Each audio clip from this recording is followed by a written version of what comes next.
हरियाणा के यमुनानगर में स्थित हथनीकुंड बैराज की सुरक्षा के लिए निर्माणाधीन डायाफ्राम वॉल में जंग लगा सरिया लगाया जा रहा है, जिससे कि बैराज को मजबूती मिलने की बजाय नुकसान हो सकता है। 146 करोड़ रुपए की ये अति महत्वपूर्ण डायाफ्राम वॉल कार्य विवादों के घेरे में दिखाई दे रहा है।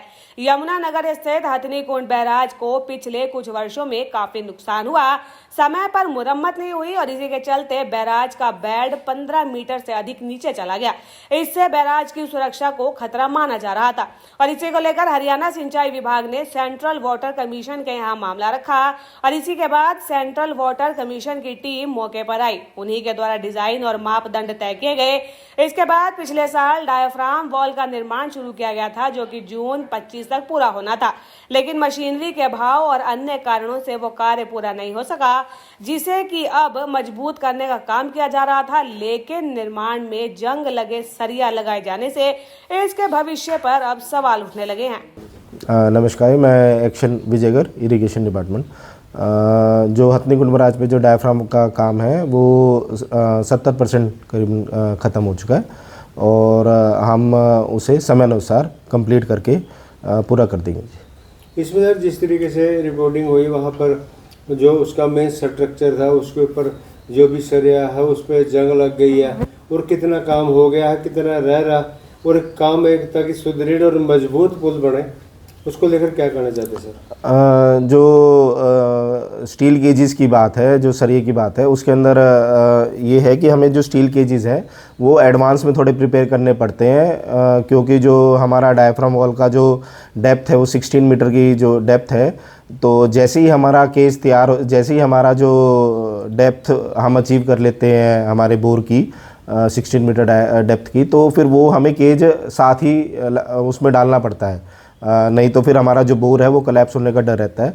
तो इसलिए हमें थोड़ी जो केज प्रिपरेशन है वो एडवांस करनी पड़ती है और जो बाकी मापदंड है जो मान लो स्टील के रिगार्डिंग है और सारे हैं उनका पूरा ध्यान रखा जाता है। अगर कोई अनियमितता पाई जाती है तो उसे साथ के साथ रिमूव कर दिया जाता है। नहीं सर, इसमें जैसे जंग था कुछ सोल्यूशन ऐसा तो नहीं कहते जब जंग लग जाता है लोहे को तो जो है जर्जर हालत में हो जाता है, वो कैसे बचाएंगे, क्या करें? इसमें जो स्टील की कंजम्पशन है वो बहुत ज़्यादा है जी, मैं आपको बता भी दूंगा, वो स्टील की कंजम्पशन ज़्यादा है।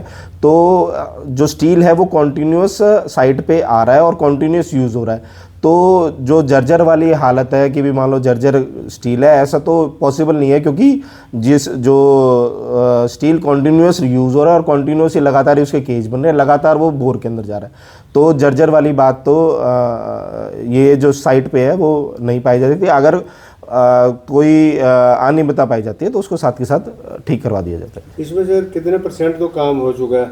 ऐसा भी कहा जा चुका है जो कॉन्ट्रैक्टर उस पर प्रॉपर मशीनरी नहीं है या काम प्रॉपर टाइम पे कर नहीं पाएगा, क्योंकि आने वाले समय की बात करें 30 जून बारिशों का भी समय हो जाता है, उससे पहले बाढ़ राहत के कार्य भी करने होते हैं, तो क्या अपडेट है सर? इसको मैंने जैसा कि बताया कि 70% कार्य हम इसको पूरा करवा चुके हैं और समय रहते मई के महीने में इस कार्य को हम पूर्ण करवा देंगे। और जैसे आपने अगर बाढ़ के राहत के कार्यों का जिक्र करा, तो बाढ़ के राहत इस वक्त हमारे जो जिले में इस बार हैं वो 36 कार्य करवाने हैं, तो उसमें से सभी के टेंडर्स हो चुके हैं जी और सभी को समय रहते पूर्ण करवा दिया जाए। इसमें सर जो हथनीकुंड बैराज की बात करें तो कितनी मजबूती मानते हैं, इससे डायाफ्राम बनने से कितना फ़ायदा मिलने वाला है? जो ये हथनीकुंड बैराज का जो है ये सारा हम CWC जो new Delhi central water commission new Delhi उनकी देखरेख के अंदर ही सारा कार्य करवाया जाता है और उन्हीं के गाइडलाइंस जो हमें दी जाती है उन्हीं की ड्राइंग अनुसार ये सारा हम कार्य करवाया जाता है, तो उनसे हम मार्गदर्शन लेके हम इसके ऊपर कार्य करते रहते हैं। इसमें सर जैसे कॉन्ट्रैक्टर काम कर रहा है, कुछ कोई इंजीनियर या कोई ना कोई अधिकारी भी मौजूद रहता है ताकि काम प्रॉपर हो रहा है, कहीं गड़बड़ी तो नहीं, मॉनिटरिंग रहेगा? नहीं, हम इसके ऊपर पूरे सारे जो स्पेसिफिकेशन हैं और नॉर्म्स हैं वो सारे फॉलो किए जाते हैं। बाकायदा SDOs की ड्यूटी, JEs की चार JEs लगा रखे हैं हमने वहाँ पे। जो एजेंसीज़ हैं, एजेंसीज़ की तरफ से भी टेक्निकल स्टाफ वहाँ पे जो मशीनरी के लिए है वो भी उपलब्ध रहता है। तो जो नियम शर्तें हैं उसके हिसाब से कार्य करवाया जाए। सर क्वालिटी इंश्योरेंस को लेकर हरियाणा की जनता को क्या आप बताना चाहेंगे कि इस तरह की मजबूती रहने वाली है? क्वालिटी का पूरा ध्यान दिया जा रहा है। जो सारे मैं जैसे कि बताया कि जैसे सारे जो मापदंड है, हमारे वहाँ पे लैब भी है, क्वालिटी टेस्टिंग की जो लैब है वो लैब भी है, उसके अंदर भी हमने टेस्टिंग हमारी चलती रहती है और थर्ड पार्टी जो टेस्टिंग है वो भी हम करवाते रहते हैं। तो क्वालिटी के लिए हिसाब से जो एज पर नॉर्म्स है वो फॉलो किए जाते हैं। हथनीकुंड बैराज सिंचाई के कार्यकारी अभियंता विजय गर्ग का कहना है कि वास्तव में कार्य तेजी से किया जा रहा है। उसी के लिए सरिया का जाल तैयार करने में समय लगता है और वो तैयारी पहले की जाती है। खुदाई करते ही ये सरिया लगाना होता है। उन्होंने ये भी कहा कि इस सरिये में स्टील का इस्तेमाल ज्यादा रहता है, कोई अनियमितता नहीं है। कोई भी ऐसा मामला आता है तो उस पर जरूर कार्रवाई की जाती है।